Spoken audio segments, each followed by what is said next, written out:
I got cable a while back. Yeah. And initially I was like, oh, I'm going to be watching the Lifetime Movie Network constantly. And I just straight up forgot to do it. And then the other day I put on Lifetime Movie Network and I'm like, I could have been doing this, you know. Because that's all I need to be happy. Like a movie about a woman who's sick of being beaten. And See, this is the misconception that people have of the Lifetime Movie Network. I know, I'm a little bit closed-minded, so I'd like to... Well, because people don't watch Lifetime Movie Network and they think it's all like, oh, it's a woman and, you know, she has to... I'm a sexist. Yeah. I gotta look in the mirror. It's not SVU. Like, Lifetime Movie Network is always like, a woman moves to a town to be a local artist and no one believes her that the mayor is actually a ghost. Oh, okay. Yeah. Oh, so it's a little bit... It's different. It's always like... It's not about like, I'm sick of getting beaten. Yeah, no. It's not like, there's not really usually an abusive husband. I mean, there's like maybe a reluctant cheater or something, but it's not, I don't know, they're great, yeah. It's not SVU. I watched one the other day where a woman and her daughter moved to a new town. I think to start a vineyard. I mean, it's all like, it's lovely. Every Lifetime movie, they just open a document and they say, let's just go, whatever happens. Yeah. And that's what kind of makes them the best movies. It's like, it's sort of the jazz of filmmaking, or at least storytelling. Right. Because they're always shooting off in different directions that don't really follow. It's a small town, you know? They have soccer, you'll make new friends. It's gonna be great. So they moved to a new town to open a vineyard, and then the daughter, she's in the high school, and she's trying to make friends, but someone starts a slam site about her.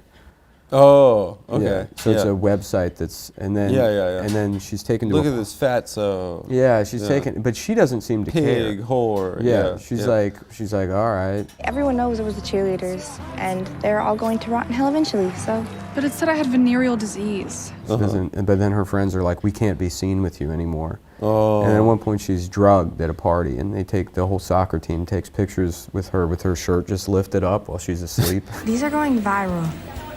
The whole school has seen them. And then it goes on the slam site. It goes on the slam site, and then everyone's calling her a whore. And then the mother has to fight back. And then, the mother goes to the school, and they're like, listen, this happened recently with another girl who killed herself at the school, so this is a problem. So we can't have that. And then it turns out the slam site was being made by the ex of the boyfriend she's currently dating. I did make that slam site. I was so angry she took Brian away from me.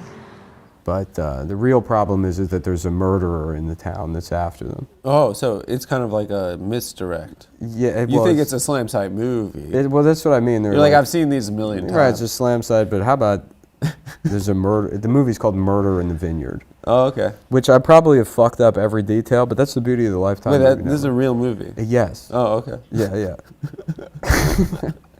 They're amazing.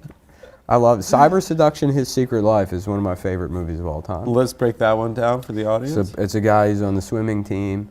And Brock. Yeah, Brock Turner. Brock Turner. He's on the swimming team, and his mom was like a star swimmer. And so she's like, you're going to be just like me. And then he gets into, it's not pornography, it's Lifetime, so they can't show pornography, but late at night he'll like close the door in the computer room and just look at like a website that has just pictures of women on it. They're like in sweaters. And then, because they don't show like violence or sex. Yeah. And sweater women. And then he's staying up all night drinking energy drinks. So it's like, is he addicted to pornography or energy drinks? Okay. And he's staying up all night. And kind he's of go hand in hand. Yeah, he's sort of blowing it at swimming. Yeah, that is a sorry excuse for swimming, you know it. Just because you made All-State doesn't mean you stop working hard. Sorry, Coach. And then he gets invited to like an upperclassman porn watching party. Like it's a house party, and they're downstairs. They're like, you got to check this out. And it's like, welcome to sweaters.com, and they're like wearing sweaters, and then the like upperclassman's girlfriend, she's like making eyes at him, and then he finds out she has her own pornography website. Oh. And then so he starts looking at that, and then because he's looking at it, I think the upperclassman beats him up. Like he gets beaten up for looking at porn, and then he's like, this is for other men. Yeah, he gets kicked off the swimming team or something. None of it makes any sense. You've been buying pornography with my credit card. Mom, I'm gonna pay you back every penny. Justin, you're addicted. You can't stop. But what's the seduction element? That he's looking at porn. They just so no one's seducing. All of these movies, I would imagine, are written by like gay Jewish men on life support. Yeah. Like just 87-year-olds that are like, what's this? There's a dancing website they have now. All these nurses dancing. What if one of the nurses, she does a dance that there's a ghost. And the dance makes a ghost come back. Yeah. And no one believes her that the ghost is after her. But then it turns out that there's a murderer. Yeah. Just and it's called dancecool.internet. And everyone in the town That's very happening. And everyone in the town, they can't wait to go on dancecool.internet. But then the daughter, they find out that she's pregnant, or they think she is, but it turns out it's actually the ghost. Yeah, but print it. Yeah. Yeah, I wonder how much it costs to make those movies. And it's called a triumph she'll never forget. That's good. That's good. But full send. Goes right on the Lifetime Movie Network. Yeah. Get craft services up, get Best Boy, get Key Grips. Let's make it. Yeah. 5-day production. Yeah. Print it. I love the Lifetime Movie We Network. got to start making those kind of movies. I would love to.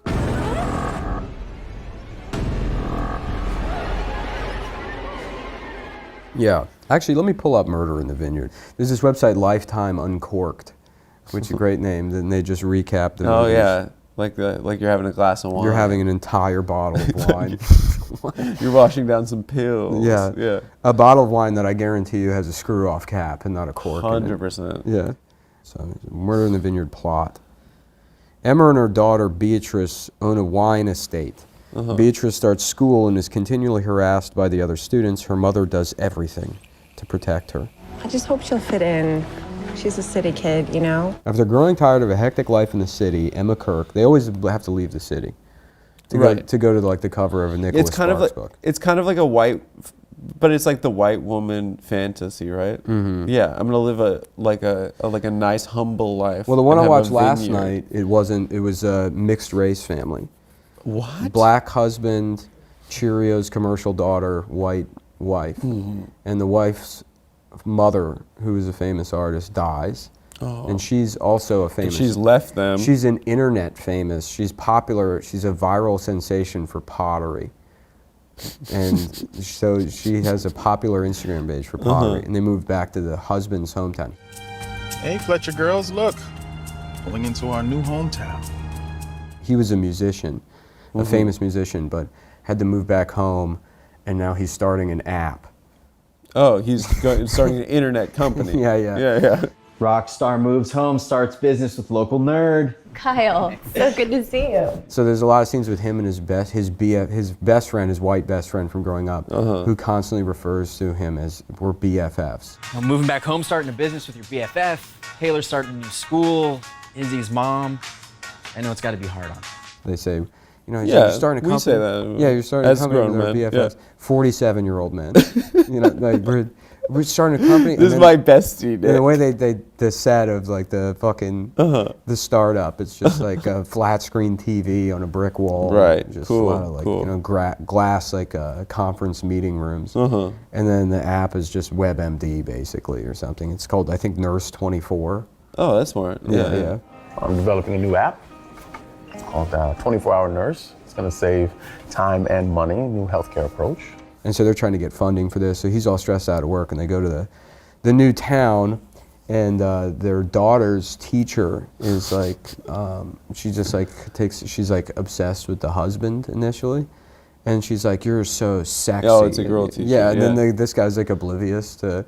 She's like, you're so delicious and sexy and delicious. I mean, life's too short, too unpredictable, too delicious.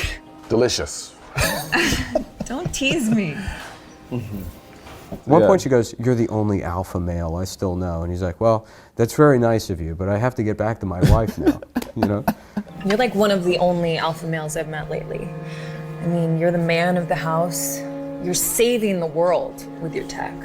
And then eventually he has to, because the wife's mother died, she's like emotionally withdrawn. Oh, And, yeah, she's going through a tough time. Yeah, so he's upset because he's like, oh, I can't deal with this and, my company at the same time. And this crazy bitch trying to... Not crazy, yeah. And he's like, oh, it's so nice to talk to you. She just has a crush. She has a crush. So he goes out in the woods to clear his head, and she just shows up in the woods, the teacher. Whoa. And then he fucks her in his car.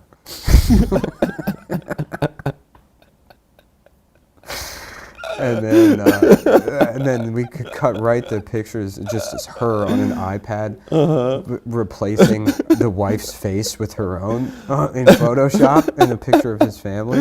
That's scary. Yeah. That's freaky. Yeah.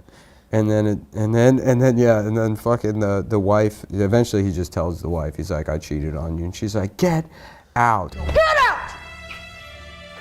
Get out! Oh, and then also the teacher, they have parent-teacher night. And so the guy's like, oh no. And the teacher goes up to the wife and she's like, I'm actually a huge fan of yours. I bought all of your pottery. I'm like, she's like, I'm like the biggest fan. Oh, so she's a stalker. She's a stalker. I have to admit something. I'm the biggest fan of your wife. Yeah. And then she's like, can I talk to you for a second? And she pulls the wife aside. And then she's like, you have an eyelash on your face. And then starts making out with the wife. And then the wife just is upset and doesn't know how to deal with it. So it's just like porn plots without fucking? Right, it's literally that. That's exactly what it is. Yeah.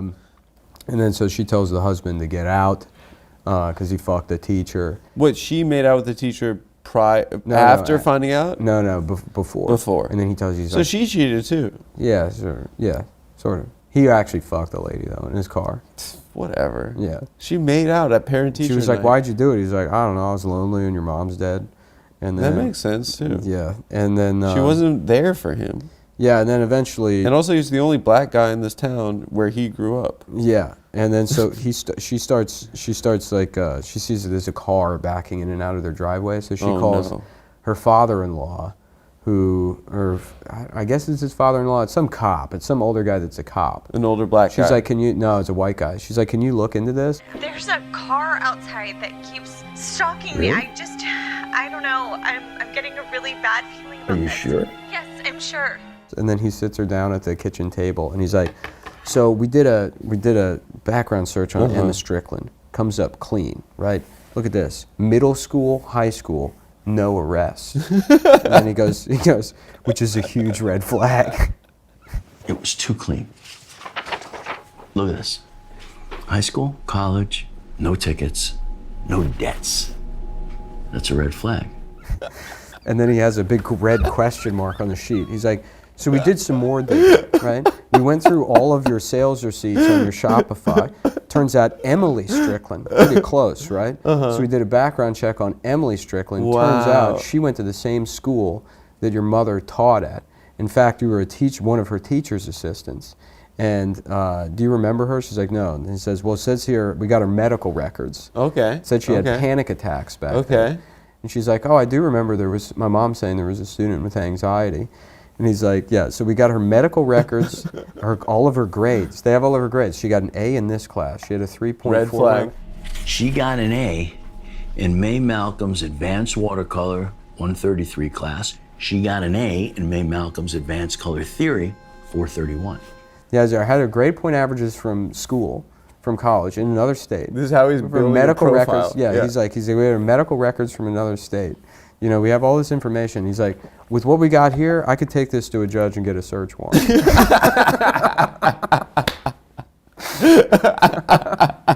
Look, I have enough right now to get a search warrant from a judge, I'm sure. And then, yeah. You could just imagine the old Jewish writer guy being like, yes. Yeah. I've done it. Yeah. This is how the police works. Then, yes, right. And then so they have all of her medical records, and they have cameras in the house watching her, and they record her secretly saying something, and then with that they can get a search warrant. then they'll be able to get a search warrant with that information. So and then so they do, right? Well, the daughter. Oh, the daughter. The daughter. Yeah. The daughter is staying with some other woman who's rich, who's divorced, and I don't remember what her role Why is. she leave her family's I have home? no idea. I don't remember who this other woman is. And she's too stressed out. And so that woman's looking after the kid, and the stalker calls the pottery bitch and says, if you better look out, or I'm going to go after her daughter, essentially. And she's like, what? And meanwhile, she's surrounded by police that are already in the stalker's home, going through her stuff, because they found out she's stolen all the mother's paintings and journals. All right, we got her on mail fraud and theft. Pull a warrant. She's been Googling tranquilizer drugs. They just send in like a SWAT team. They do not. She says, those 2 cops better not be with you when you come find me. So she has to go on her own. Oh, okay. And then it's just quick shots of her racing through a small town in a Honda Odyssey while she's calling the husband. Okay. Who's at the meeting to secure financing for Nurse 24. Oh, with the Japanese, the big meeting. Yeah. Take a photo. They're upset. And but he's like, it's my wife, and then the guy goes, the real boss. Oh, okay, that's funny. And then, I'm sorry, it's my wife. Oh, well, that's the true boss. We can always take time for. Hey, Jack, Emma Sanders took Taylor. What? And then we can all relate. He's on the phone. And they're like, she's like, Emma's stolen Chloe or whatever the daughter's name is. And then he rushes out the meeting to save his family, because at the end of the day, his family's still more important than work. Than the big deal. And then he goes, but then he leaves the meeting. You understand? But he still gets it. And because the whole time you're thinking, oh, this guy works more important than his family. But when his daughter's about to be murdered by a stalker, that's when it really matters. And so the wife, she says, well, where would she have taken? Oh, because the stalker, just has all these syringes for whatever reason. Okay. So anybody that gets in her way throughout the movie, she jams a syringe. That's into evidence. Yeah. Well, it's not evidence. No, that's her move. That's her move. That's she her always class. has these giant cartoon syringes and I mean it. Yeah. She's jamming them into people. And then they're dead. And well, they're knocked out for as long as is necessary for the next plot. character to show up, and then they wake up and they go, I don't know what happened. And so the wife gets to the house of the rich friend, and she's been stabbed with the syringe. She wakes up, she says, I don't know where she was. Oh, I don't know where your daughter went. Where's Taylor? I'm so sorry, Izzy. She's gone. I don't know where she is. They took my phone. And it turns out that she was taken by the stalker. The stalker, of course. So she calls the husband and says, you have to meet me right now. We have to find our daughter. Where would she take her? Yeah. And he goes, oh, I know, the hiking trail. Where would she take Taylor? The hiking trail. Yeah, I'll text the directions. Meet me there. And the significance of the hiking trail is that's where he got his dick sucked. It was another scene in the movie. Yeah, that's where he got his dick sucked. It was the only location in the movie we had already seen, but only once. Yeah, and they were able to shoot both scenes that day. And they could do them both. Yeah, they could do them both that day. Yeah, I'm at the park. I'm gonna go look for her. I'm gonna go find our daughter. And so for whatever reason, she's taken the daughter to the hiking trail. She's out in the woods. The husband shows up first, syringe in the neck. She walks up to him behind him in the woods and just syringes him. Yeah. Hi, Jack. Bye, Jack. And then... so they're like tranq darts, basically. They're tranquilizer darts. Yeah. And then, of course, the police then show up and arrest the stalker, and they're a happy family again. Happy family again. Yeah. Your mom would be so proud of you. We're proud of you. My wife is amazing. So is my husband. And what about the big deal with the Japanese? Who cares? Who cares? Yeah, it doesn't matter. They weren't like, this was the most unprofessional Actually, I was thinking we've ever seen. If we have time for it, maybe it turns out that they're ghosts. And they were ghosts. And it turns out the company was a ghost the whole time. It's my life, not yours. It'll be mine soon. I like this idea that, going back to earlier, that there's a woman moves to a small town to start a podcast Yeah. about starting her life again in the small town. Yeah. Right? She's got a big audience. she reads the comments. They're always like very positive, overwhelmingly positive. And then she starts getting hate online. But because it's Lifetime, she's like, she said there's got to be a scene where she's at the local coffee shop and she runs into her high school crush and he's like, what are you doing? She's like, I'm mailing off the latest podcast. Yeah. Sorry, I'm late. Yeah. No, I just had to run over to the telegraph office to mail off the latest podcast. They just don't understand the technology at all, even the basics of it. And you are listening to Love on the Air with Shannon Baker. A woman starts a podcast to help other women cheat on their husbands. Oh, okay. And so the women can listen. To take the power back. A woman starts a podcast and it helps other women meet men on the podcast. Right. Yeah. So they get on the phone and they say, hello, podcast, I'm looking for a boyfriend. And it turns out all of the men are just, it's Chat GPT. They just know what that is for some reason. It's Chat GPT. Yeah. Yeah, but for some reason they think Chat GPT are guys that are answering the questions, real guys. Yeah. They think it's Indian guys. Yes, right. So her stalker is one of the Chat GPT office workers who has learned so much about her. So he knows everything about her, and she thinks it's a computer AI algorithm, but in reality, it's an Indian guy. Yeah, everything else is, there's a lot of science fiction, but Lifetime Movie Network, they've really nailed fiction science. It's like really exploring what could be possible. The physics of everything. What could be possible with storytelling if you were just completely... We're gonna wow them with the tech, okay? But we need a 360 approach to this thing, man. We're more than just tech heads. We got to show them that we're good businessmen. They're sort of the answer to the singularity. Right. They're Luddites. Right. They're like, what if we moved in the opposite direction and we moved further and further away from technology while just using all of the language of it? Yes. I think it's great. I mean, I think we can pump out like 4 of these scripts a week. Probably. Yeah, I would love to. I mean, honestly, that's secretly kind of been my pivot. Yeah. As the show's been failing, I've been penning Lifetime Movie Network movies.